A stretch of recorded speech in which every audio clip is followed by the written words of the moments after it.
आई, आज नवरात्रीचा 9वा दिवस नाही का? हा.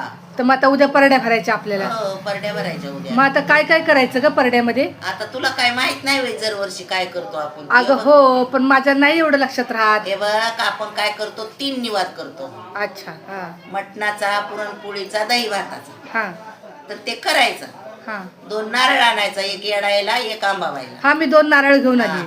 पोत पाजळायचा, आरती करायची, मिठापिठानं परड्या भरायच्या, पाऊट टाकायचा, पान सुपारी टाकायची हा आणि भरायच्या परड्या मनोभावे चांगली पूजा करून. आणि मग परड्या बिरड्या भरून झाल्यावर गोडानं उपवास सोडायचा अगोदर. पहिला गोडाने उपास हा, सोडायचा. आणि नंतर मग तुला खायचं असलं तर मटण खाऊ शकते. एकदा देव झाल्यावर काय गोर येतावा. माझी पहिला गोडच म्हणजे पुरणपोळी खा, तुम्ही शिरा खा. हा, पुरणपोळी खा. पुरणपोळीच आता केल्यावर खायची हा थोडी. पुरणपोळी आणि बनवायची. मग नंतर तुला खायचं तर मटण बिटन खाऊ शकतीस तू. हा हा आपल्या इकडे जे आहे ते करायचं, दुसऱ्याचं कशाला आपण बघायचंय. सगळ्याचा रीतिरिवाज वेगळा नाही वेगळा का? वेगळा असतो. गेल्या वर्षीच मी टाकला होता व्हिडिओ की प्रत्येकाचा रीतिरिवाज वेगळा असतो. हा. आणि ह्या वर्षी पण बघा 9 माळा आल्या 10व्या दिवशीचा दसरा.